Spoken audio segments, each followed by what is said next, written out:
Bueno muchachos, bienvenidos a otra clase virtual, esta es la número 3. En este momento vamos a hablar acerca de la teoría de la imprevisión. Para poder entender sobre la teoría de la imprevisión, vamos a dialogar acerca de la fuerza obligatoria del contrato. Eso básicamente significa que si una de las dos partes se obligó con algo en un acuerdo de voluntades, pues naturalmente las partes quedan sometidas a esa voluntad y deben como tal cumplir con la prestación que nace de ese acuerdo de voluntades como fuente. ¿Qué es básicamente la teoría de la imprevisión? Pues es un obstáculo para la fuerza obligatoria del contrato. Pues de alguna manera busca que se revise el acuerdo de voluntades cuando éste se desequilibró, es decir, se desestabilizó en perjuicio de una de las dos partes. Obviamente se da por circunstancias imprevistas o imprevisibles y que afectarán gravemente el cumplimiento de una de las dos partes. Ejemplos de ellos podemos tener una guerra, una inflación desmesurada. La teoría de la imprevisión obviamente aplicará para contratos de ejecución periódica o de ejecución diferida, es decir, de contratos que aplicarán en contratos que con el paso del tiempo deban ejecutarse, deban desarrollarse como tal. Ejemplo de ello tenemos el contrato de suministro, que básicamente es la prestación periódica de bienes o de servicios por parte del suministrante al suministrado. Les recomiendo revisar este artículo 968 del Código de Comercio. Para que exista la teoría de la imprevisión, es importante que tengamos una serie de requisitos. Son básicamente tres.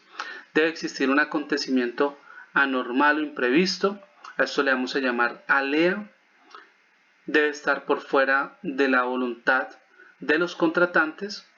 Y el tercer punto es que genere una afectación importante en el contrato, es decir, que las partes sean afectadas de manera relevante en el acuerdo de voluntades.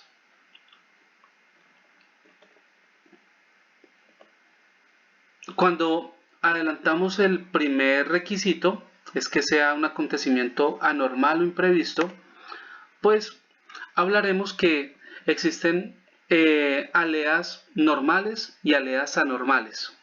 Es decir, todos los acuerdos de voluntades pueden tener contingencias, eventualidades en cuanto a su ejecución que las partes inicialmente no tenían consideradas, pero que podrían considerar o podrían concebir respecto a su experticia, su conocimiento o de acuerdo pues a las reglas de la sana crítica o del sano juicio.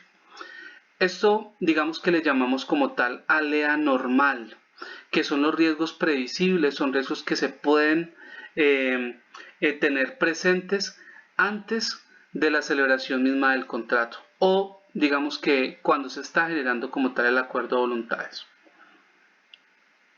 Cuando hablamos de alea anormal o alea extraordinaria, hablamos de circunstancias que se sobrepasan, que traspasan, que se exceden del cálculo de las partes, es decir, que los contratantes no consideraron en ningún escenario una situación como la que se nos presentó. Esto obviamente va a desequilibrar el acuerdo de voluntades profundamente, va a generar una excesiva onerosidad para una de las dos partes en cuanto a su cumplimiento. Les voy a poner un ejemplo. En los 90, finalizando la década de los 90, se tenían establecidos los préstamos de vivienda basados en el UPAC, que es una variable macroeconómica que fue desarrollada y diseñada por el gobierno nacional para que fuera aplicada en los créditos de vivienda. Esta variable macroeconómica estaba concebida bajo el sistema o bajo un parámetro de inflación. Muchas personas sacaron créditos y establecieron el pago de sus créditos con esta variable del UPAC.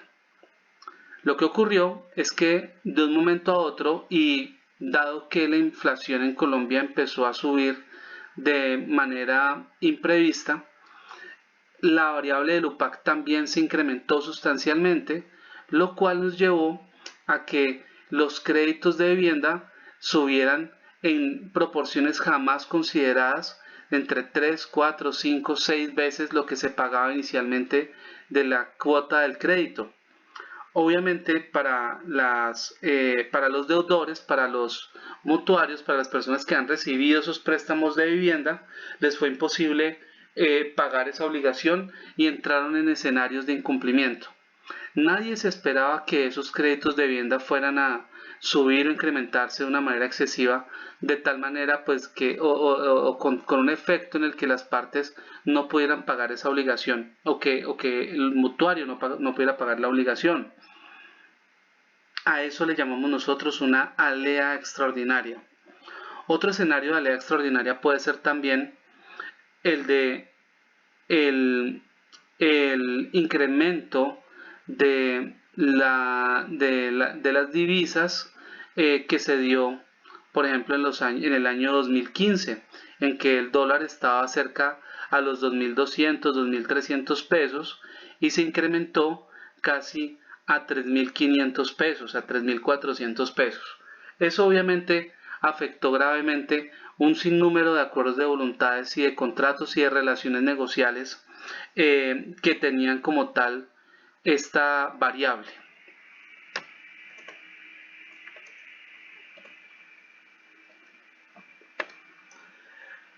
Naturalmente se requiere el segundo requisito, el segundo parámetro importante para la teoría de la imprevisión es que esté por fuera de las voluntades de los contratantes esta situación imprevista o imprevisible.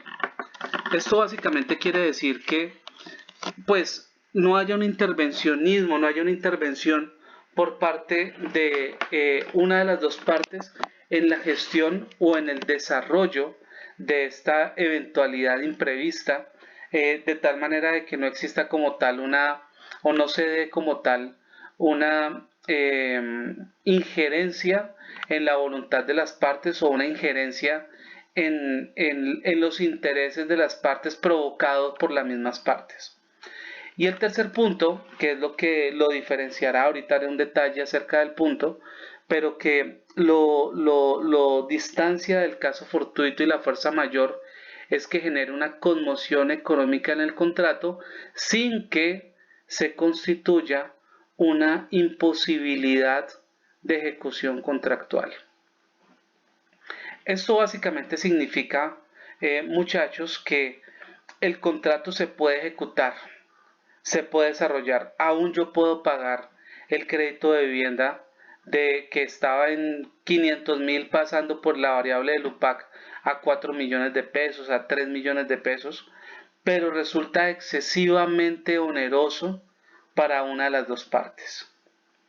Es decir, afecta gravemente en signo pesos el acuerdo de voluntades en cuanto al cumplimiento de las prestaciones establecidas por los contratantes a una obviamente de las dos partes. Es importante que diferenciemos o distanciemos tres instituciones jurídicas: la teoría de la imprevisión, los llamados casos fortuitos y fuerzas mayores, que en la mayoría de normas de Colombia se tienen como iguales, pero obviamente para efectos de seguro se han venido trabajando de manera diferente. En este momento lo trataremos de manera igual. Y la lesión enorme. ¿Qué diferencia hay entre la teoría de la imprevisión y el caso fortuito y la fuerza mayor? Pues básicamente, como les comentaba hace algunos minutos, en la teoría de la imprevisión se da una excesiva onerosidad que va a afectar a una de las dos partes, pero aún así el cumplimiento está dentro de la baraja o dentro de la gama de posibilidades, está dentro de lo posible. Entre tanto, el caso fortuito y la fuerza mayor son eventualidades también, son de naturaleza imprevista.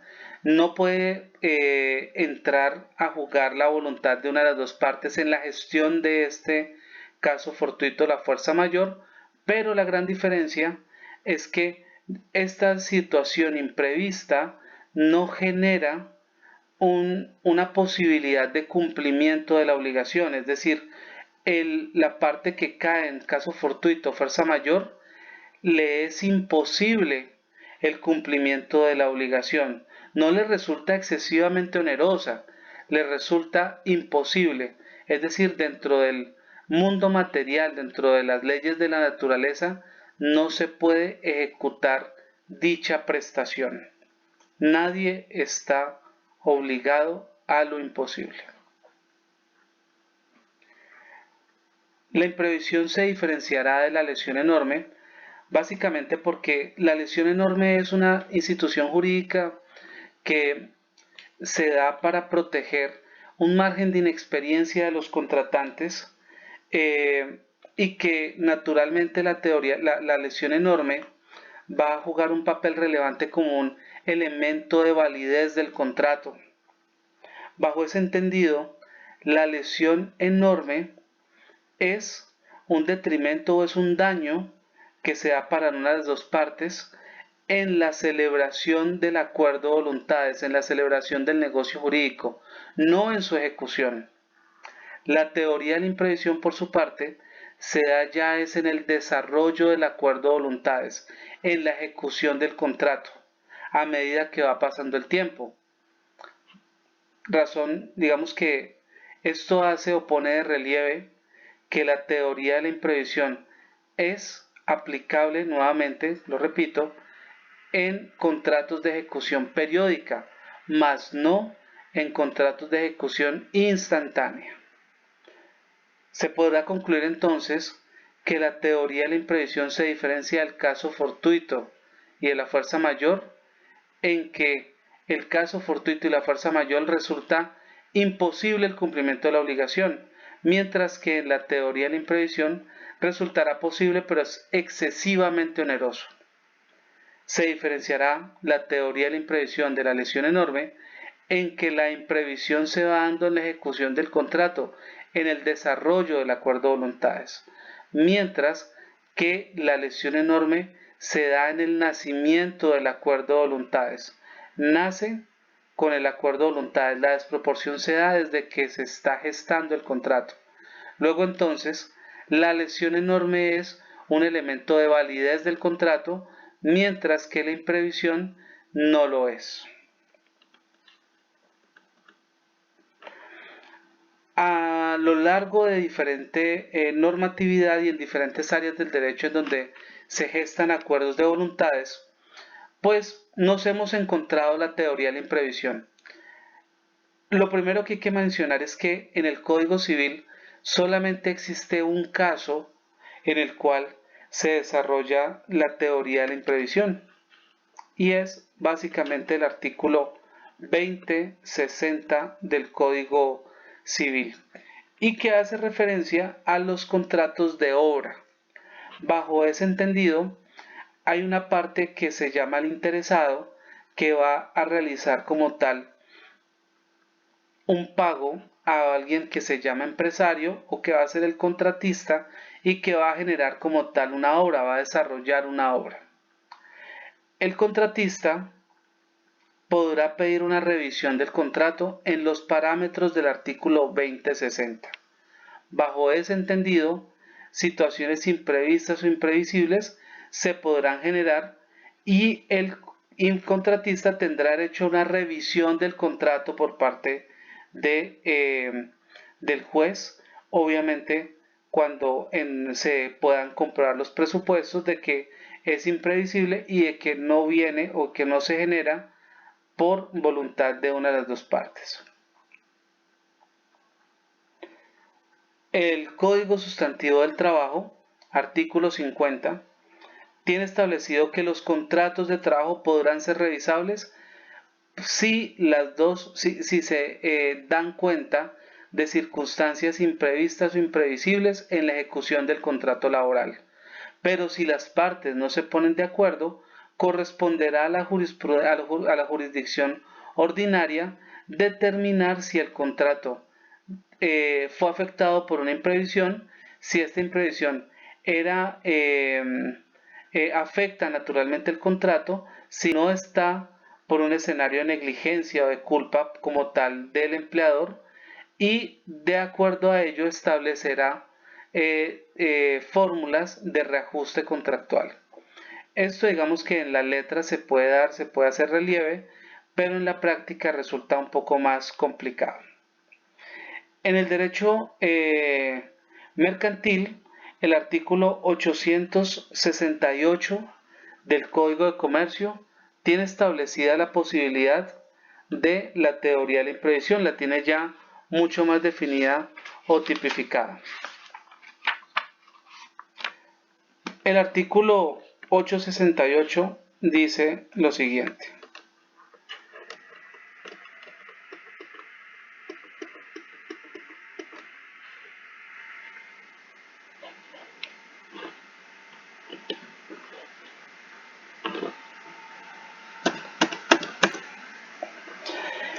Cuando circunstancias extraordinarias, imprevistas o imprevisibles, posteriores a la celebración de un contrato de ejecución sucesiva, periódica o diferida, aquí tenemos nosotros la aplicabilidad obviamente a la teoría de la imprevisión en un contrato de ejecución periódica, agraven o alteren la prestación de futuro cumplimiento a cargo de una de las dos partes, es decir, que en grado tal le resulte excesivamente onerosa, es decir, que estamos ante un escenario en que la imprevisión va a afectar gravemente a una de las dos partes, pues podrá ésta solicitar o pedir su revisión. El juez examinará entonces las circunstancias que hayan alterado las bases del contrato y ordenará, si ello es posible, los reajustes que la equidad indique, es decir, que el juez tiene un margen de discrecionalidad para establecer una proporción en favor de ambas partes. Y si eso no se puede dar o si eso no es posible por parte del juez, pues este mismo decretará la terminación del acuerdo de voluntades. Y deja anotado que esta regla no se aplicará a los contratos aleatorios ni a los de ejecución instantánea.